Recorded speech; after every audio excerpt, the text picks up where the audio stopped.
Assalamualaikum warahmatullahi wabarakatuh. Selamat datang kembali di pembahasan kita. Nah, hari ini kita bakal ngobrolin satu ide yang, wah, ini penting banget. Sebuah ide yang mengajak kita untuk nggak berhenti jadi orang soleh buat diri sendiri aja. Yuk kita gali lebih dalam. Oke, kita mulai dari pertanyaan yang kelihatannya simple tapi sebetulnya dalam banget. Pernah nggak sih kita mikir, yang penting kan gue udah jadi orang baik, sholat jalan, puasa jalan, nggak nyusahin orang lain, udah cukup lah. Tapi apa benar sesederhana itu? Apa tugas kita sebagai seorang muslim selesai sampai di situ aja? Nah, disinilah letak kuncinya. Ternyata dalam Islam, menjadi soleh untuk diri sendiri itu baru langkah awal loh. Itu baru fondasinya. Ada sebuah tugas yang jauh lebih besar, yaitu saling islah. Apa itu? Gampangnya, sebuah ajakan buat kita semua untuk saling memperbaiki, saling mengingatkan dalam kebaikan. Oke, jadi apa sih sebenarnya islah ini? Biar nggak salah paham, kita perlu bedah dulu maknanya. Karena ini adalah konsep inti, prinsip perbaikan yang jadi dasar dari tanggung jawab kita bersama. Jelas banget ya, islah itu bukan sikap pasif, bukan cuma diam dan jadi baik sendirian. Ini adalah sebuah usaha. Usaha aktif untuk memperbaiki kondisi di sekitar kita. Dan lihat deh cakupannya luas banget, bukan cuma urusan agama, tapi juga urusan dunia. Di keluarga, di tempat kerja, di masyarakat, dimanapun kita berada. Setelah kita paham konsep islah, kita jadi sadar kalau di hadapan kita ini ada dua pilihan, dua jalan yang ujungnya beda banget. Kita mau jadi seorang muslih, yaitu orang yang membawa perbaikan, atau sebaliknya, jadi mufsid, orang yang, naudzubillah, malah bikin kerusakan.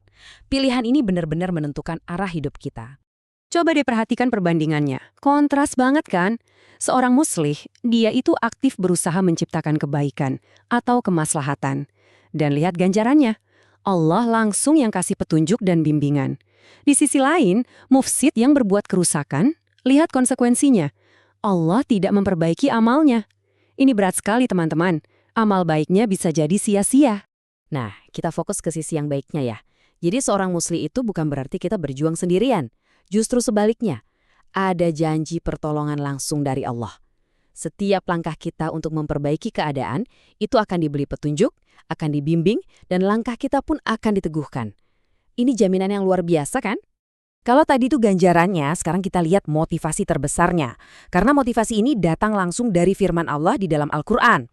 Ada sebuah janji yang sangat agung yang menunjukkan betapa krusialnya peran seorang pembawa perbaikan. Dan perlu diingat, janji ini efeknya bukan cuma buat diri sendiri, tapi untuk satu komunitas, satu masyarakat, bahkan satu negeri secara keseluruhan. Ini bukti nyata betapa dahsyatnya dampak kolektif dari perbuatan islah. Subhanallah, coba kita renungkan ayat ini dalam-dalam. Allah berjanji, Dia tidak akan menghancurkan suatu negeri selama penduduknya adalah para muslihun, orang-orang yang aktif berbuat islah, yang aktif melakukan perbaikan. Artinya apa?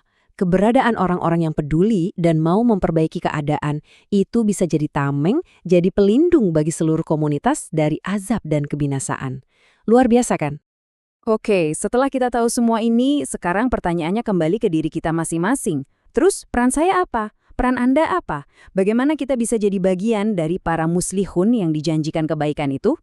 Inilah kesimpulan utamanya. Jadi orang baik untuk diri sendiri itu penting. Itu starting point-nya, itu fondasinya. Tapi perjalanan kita nggak boleh berhenti di situ. Jadikan kesolehan pribadi itu sebagai modal untuk melangkah lebih jauh, untuk menjadi agen perbaikan bagi orang lain. Itulah tujuan yang sebenarnya. Nah, pertanyaan ini bukan buat dijawab besok atau lusa. Tapi buat kita pikirkan sekarang. Nggak perlu mikirin yang besar-besar dulu. Coba pikirkan, satu langkah perbaikan apa, sekecil apapun itu, yang bisa Anda mulai di lingkuran terdekat Anda mulai hari ini? Tentu, ini pengingat, terutama untuk diri saya pribadi dan untuk kita semua. Allah Ta'ala alam bisyawab. Semoga pembahasan kita kali ini bermanfaat ya. Jangan lupa sebarkan kebaikannya dengan menekan tombol share dan dukung terus kami dengan like dan subscribe. Sampai jumpa di pembahasan berikutnya. Wassalamualaikum warahmatullahi wabarakatuh.